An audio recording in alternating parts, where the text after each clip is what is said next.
why do fascists and autocrats attack cultural institutions like museums? It's because they believe that's where you can control people's minds.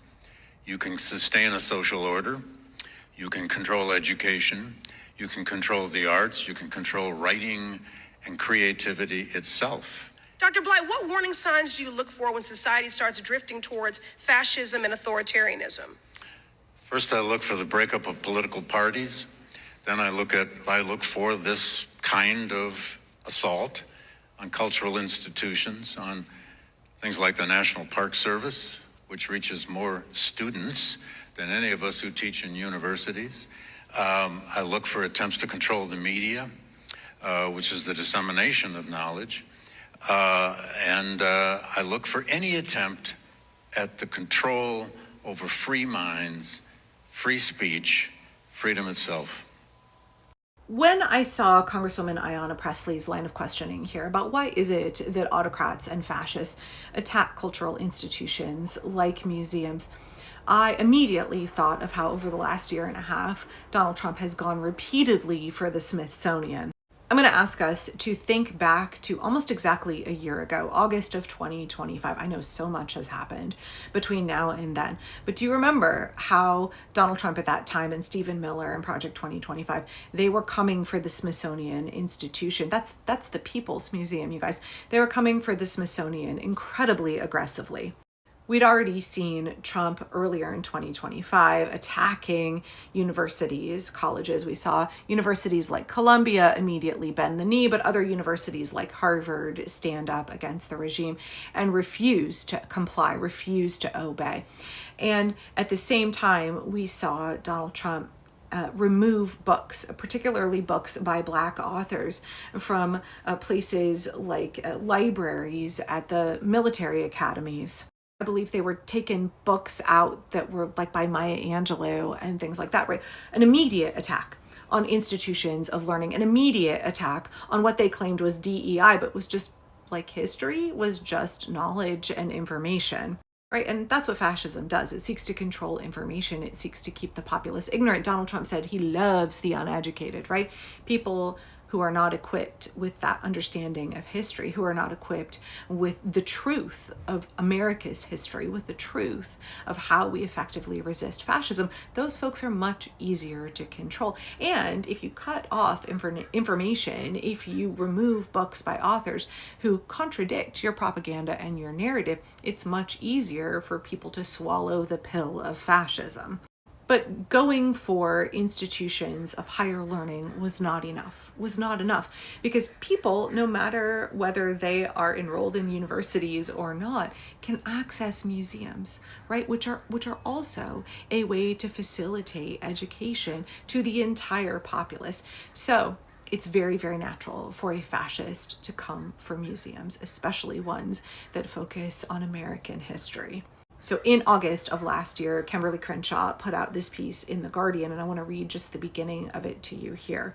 Again, I know that there are so many attacks, right? It's the shock and awe, you guys. It's so hard for us to keep track of all of the terrible things that the regime is doing. And if you feel overwhelmed by all of the different ways that they are causing harm while they are trying to systematically dismantle American democracy, dismantle our way of life, and trap us in fascism, then I really encourage you to just take one or two areas and focus on those. If you feel so incredibly crushed under the weight of all of these different traumas, all of these different ways that fascism is seeking to cause harm, then I really encourage you, just focus on the ones that are within your control. If you live somewhere where there is a museum that is being attacked, if you work for a museum, if you enjoy going to your local museum, then that's where you want to interface. That's where you want to offer your support and push back against fascism.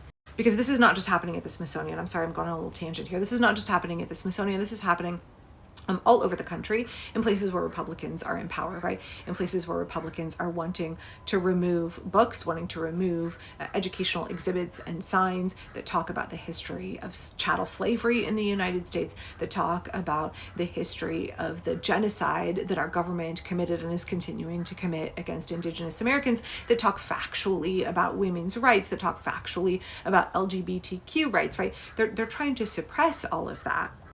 So if you don't live near the Smithsonian Institution, how can you support your local museum? How can you support those folks who work for your local museum who are trying to hold the line for the truth and for democracy? Or if there's not a museum near you, how can you support your alma mater? How can you push your alma mater to stay strong and not bend the knee? How can you make sure that your local library, how can you support your local librarians, right? I should say, because librarians overwhelmingly are like, guys, they're such warriors. They're such warriors in the struggle against fascism. So there are all of these different fronts where the regime is trying to control information so that it can control the populace. Oh, okay, before I read this quote, sorry, you guys, it is what it is. Before I read this quote, it's not just museums, it's not just libraries, it's not just universities, it's also our parks. They've been coming for the National Park Service and educational signs and displays there as well that it finds to be a threat to their ideology. So what can you do if you see park signs being taken down, if you see exhibits, and if you see markers being taken down in your local or state or national parks? What can you do about that? Hyper local resistance, because the regime is coming for every community. They're trying to control information, to control your mind, to control your children's minds everywhere. And so what can you do right where you are to push back? Okay, now to this piece by Kimberly Crenshaw. Oh, and also Jason Stanley. Sorry, Jason, didn't mean to leave you off. In a letter sent to Smithsonian's Secretary Lonnie G. Bunch III on 12 August 2025, the Trump administration announced its plan to replace all Smithsonian exhibits deemed as divisive or ideological with descriptions deemed as historical, white supremacist, or constructive. On the 21st of August, just 9 days later, the White House published a list of what it said were offending fixtures, the majority of which included exhibits, programming, and artwork highlighting Black, Latino, and LGBTQ perspectives on the American project. The assault on the Smithsonian comes wrapped, as it were, as part of a broader attack on democracy, scenes of which we see playing out every single day. The federal occupation of Washington, D.C., the crackdown on free speech on campuses, the targeting of Trump's political opponents, and the gerrymandering of democracy. These are interwoven elements of the same structural assault. So, with many fires burning across the nation, concerned citizens who are answering the call to fight the destruction of democracy may regard his attack on history and memory as a mere skirmish, a distraction from the Herculean struggle against fascism unfolding in the U.S. But this is a mistake. Trump's attack on American museums, education, and memory, along with his weaponization of radicalized resentment to package his authoritarian sympathies as mere patriotism, is a critical dimension of his fascist aims. The fight for democracy cannot avoid it, nor its radical conditions of possibility. Fascism always has a central cultural component because it relies on the construction of a mythical past. The mythical past is central to fascism because it enables and empowers a sense of grievance by a dominant racial group or ethnic group whose consent is crucial to the sustainability of the fascist project. In MAGA world, the mythic past was pure, innocent, and unsullied by women and Black leaders. In this kind of politics, the nation was once great, a byproduct of great achievements of the men in the dominant racial group. In short, the assault on the Smithsonian and more broadly against truthful history and critical reflection is part of the broader fascist attack on democracy. I'm going to link to this whole article because still a year later, it's a really good and entirely relevant read. Check that out down in the video description. But as I was watching this testimony and as I was rereading Crenshaw's piece here, I was reminded of a quote from one of my favorite movies, which is the 1994 version of Little Women. Speaking to Meg, Marmee says, "If you feel your value lies in being merely decorative, I fear that someday you might find yourself believing that's all you really are. Time erodes all such beauty, but what it cannot diminish is the wonderful workings of your mind, your humor, your kindness, and your moral courage. These are the things I cherish so in you."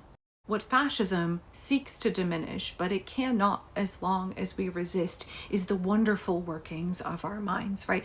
They want to control our minds by controlling information, but they can't do that. I encourage you to think about the ways that you can defend history, learning, knowledge, and facts in your local community. And then remember that even though they seek to control our minds, they can't. They can't control our kindness, our compassion, our minds, and our moral courage.